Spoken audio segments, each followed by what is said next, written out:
everything was going wonderfully. We're coming back from Sedona to Las Vegas for some business meetings.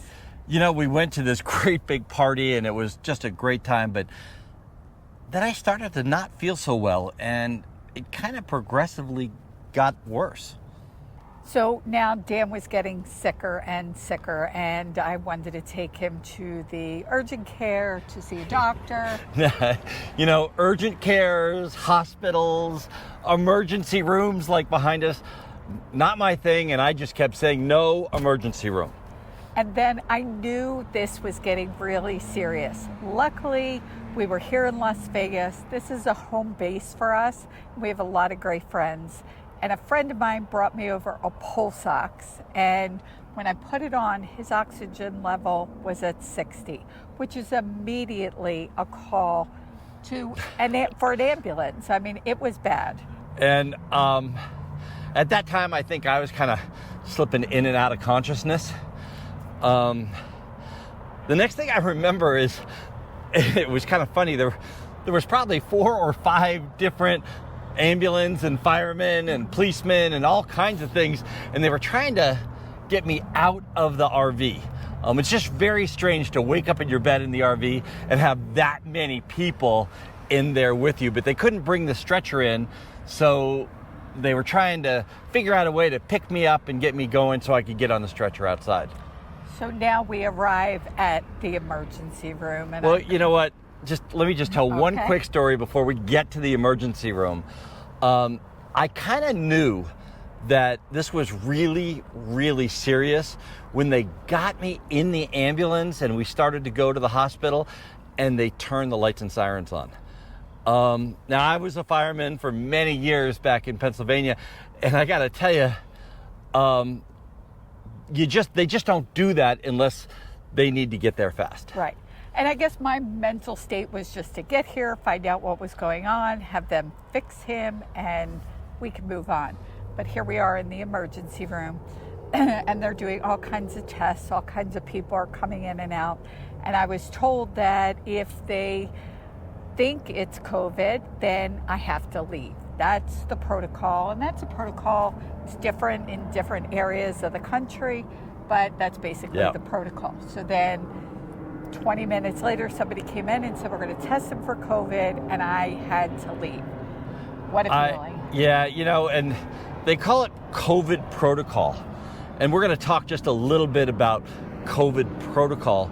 But I have to tell you, from a person who is scared, can't breathe, 10 people all around me sticking needles in me and starting IVs, and then they say that my wife, the person that, let's be honest, makes most of the decisions about medical stuff and things in the house, they told her that I never felt so alone.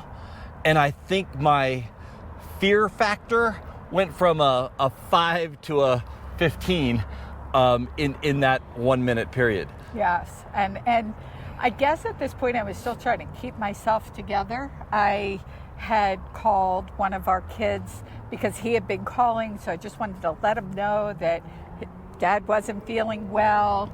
He did have to go to the hospital. I guess I was trying to downplay it, maybe for me and for him. And then I started getting calls because the kids had now told each other.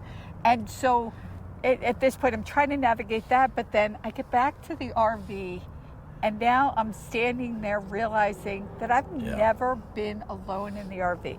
We try and do everything together in the RV. We try and know what needs to be done, and there are a lot of things I can do. But let's be realistic. I do the outside, you do the inside, and we kind of meet in the middle somewhere. Yeah, a lot of times. And that's one of the things. So in this video, we'd like to offer some things that we really feel could be helpful. That's one of the things, is making sure that both people know how to do everything. And I know I can't drive the RV, but I do have a backup plan. So if I ever needed to, I have somebody that could drive it for us. But one of the things that happened is I hook up the tow car. Yes. I set it up, I hook it up. You're by yourself trying to hook up the tow car. We're on the phone. This is another trip earlier. Exactly, another trip. And I get a call, the tow car is dead because it wasn't hooked up right. Right. So this is just a good example of know what needs to be done. Both people need to know what needs to be done. Everything. You know, Everything. make sure that everybody is cross-trained and kind of goes in a, sticks and bricks type house too. Absolutely. It's like if one person does all of the work all the time, that's not necessarily a good thing. So if there's one tip that we can give you out of this is make sure that you're cross-trained. And if your spouse, either one of them weren't there for whatever reason, that both of you know how to at least get the minimum stuff done, so you're in operational mode. Right. And now the other big lesson I'd like to talk to people about that we learned is knowing what to do in medical situations, especially for RVers. We travel. Again, we're so grateful that we're here in Las Vegas. It's our home base.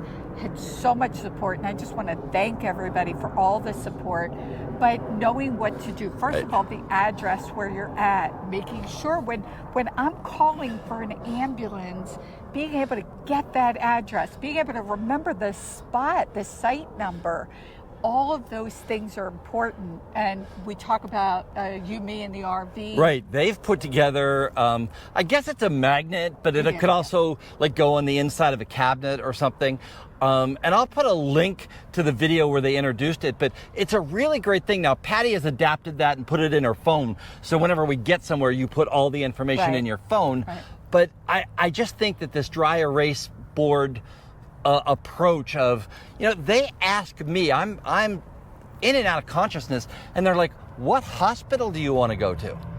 Now, luckily, we have family, and we had lived here in Las Vegas, and, there's this hospital, which is called Henderson, and then there's another one, I don't remember, the Sunrise, and we knew basically where they were, and this was more in our neighborhood type thing, so we decided to come here. But those kind of questions are asked of you, and you need to know the answers. Right. The other thing too is, as you travel, your insurance. Now, we're not going to try and clear that up for you, but we believe it's really important that you know how your insurance is going to cover an emergency situation, something that may not be an emergency. We really, I guess the lesson we learned is to try and figure these things out before they happen to you. That's a big thing. Now, the next 16 days, for the next 16 days, they took me from the ER and they put me in ICU. Alone. Never allowed Patti to come in and visit, anything. But one of the great things, and the doctor, hats off to Dr. Shank, who, was an attending physician here. And I know he moves around from hospital to hospital, but he would come in each morning, and put my phone on speakerphone and get you in the loop. Yes. And I asked them to do this so that he didn't have to call me back. I wasn't waiting around for a phone call. And at that point, we can make decisions together. Again, this was it was touch and go, actually, in the beginning. It was really touch and go. Did we possibly want a ventilator to be used? Those kinds of questions that thankfully we had talked about before. So it was great to have that. Let's just take 1 second and talk about, are you prepared? Are you prepared if something catastrophic happens to either you or your spouse? Do you have your wills in order? Do you know what your insurance covers? Do you know where you are in the world if your insurance covers those things? This is the big thing that I think we're very lucky in, that I believe we were 80% prepared. Yes. 80% prepared. We've learned some things, yeah. Right. And the thing is, so now let's talk a little bit. People have called and asked me, because I've had people that have been in a similar situation, how did you get through this? And not the medical, navigating the medical, but from an emotional standpoint. So for me, we have a mindset, we have a belief system that it's a positive system. It's not everything's roses and everything's fine and I stuck my head in the sand, but that's what got us through. That's what got me through. I'll speak for me. Right. And I think that, for me, laying in a hospital bed, being a pincushion, the blood lady comes in twice a day and takes blood and all.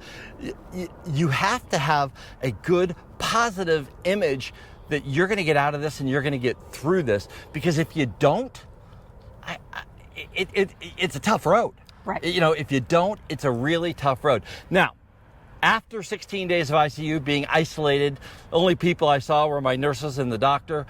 Finally, they moved me back to a regular room. I wanted to go home.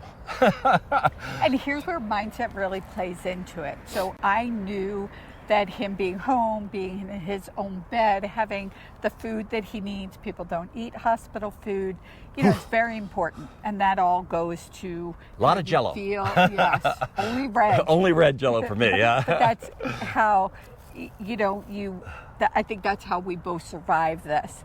But I get to the hospital, and he hasn't gotten out of bed at all, so he hadn't really gotten out of bed prior to getting here. They let me sit up in a chair to watch a football game every once in a while. Yeah. He had not gotten up, and when they got him up, he couldn't really walk. Now that day I come in, doctor says he could go home, and I said, okay, but you've got to walk. I can't carry you into the RV. Nobody's helping me. And so because of determination, your mindset, you got up and walked. I had to get home.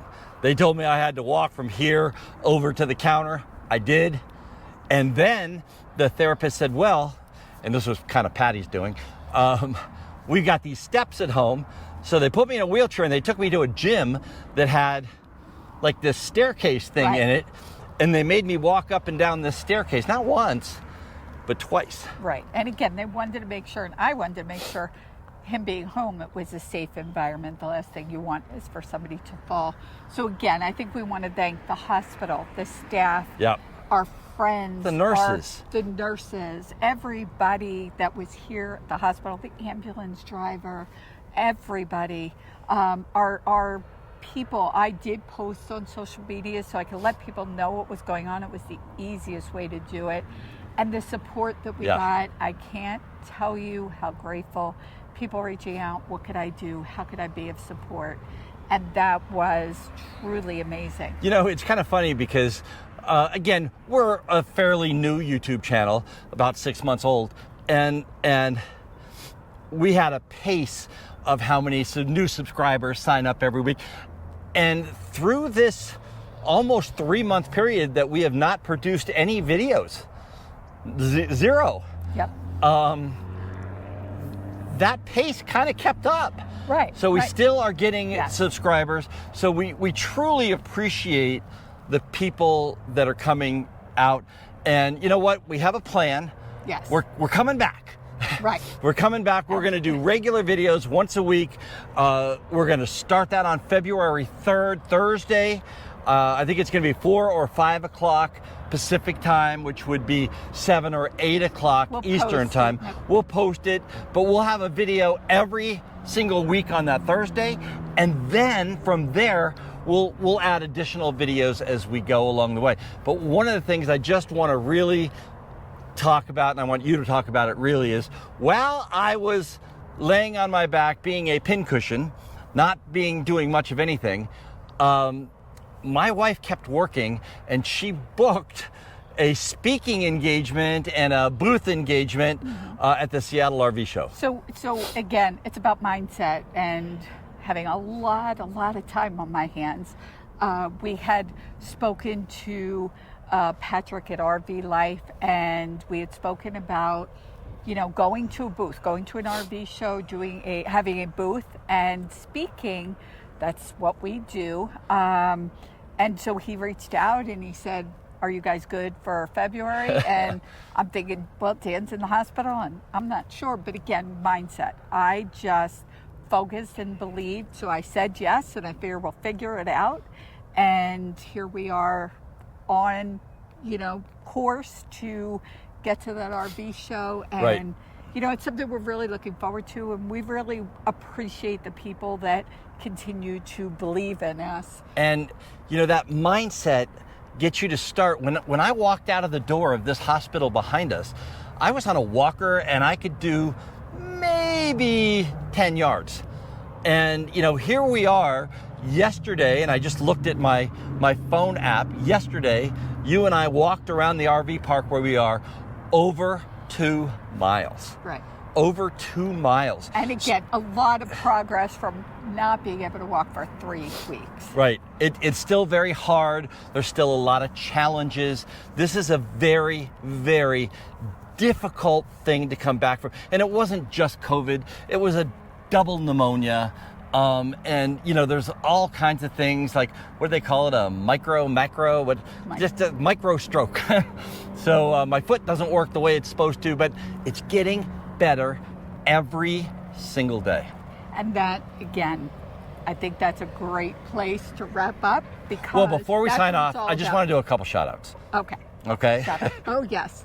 Yes. You know, Jen and Manette, who are our dear friends here in Las Vegas, really helped us get through this and worked with us and worked with Patti there and continued to text and positive. So I just really want to thank them. They just were a support system, and that meant some days just getting on the phone crying, some days just going out and having food.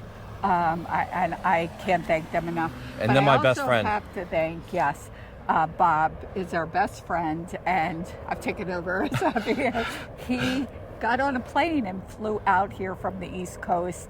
He's a director, he's got a doctorate degree in nursing, so I think he was more concerned than I realized I should be, and he came out here because, you know, he wanted to come out and support me. And when I look back, I just don't know how I would have kept myself together. I would have done what I did without him. So we can't say how much we truly appreciate him being here. So, in wrap up, thank you, Bob. Thank you, Manette. Thank you, Jen. And all the people who everybody who reached out and support, our family, our friends, everybody. It's just overwhelming. And then I just want you to get from this video, are you prepared? And even if you think you're prepared, sit down and have a conversation with your spouse. Sit down, have a conversation with your kids. If you're alone, there's got to be somebody out there that you reach out to. So be prepared.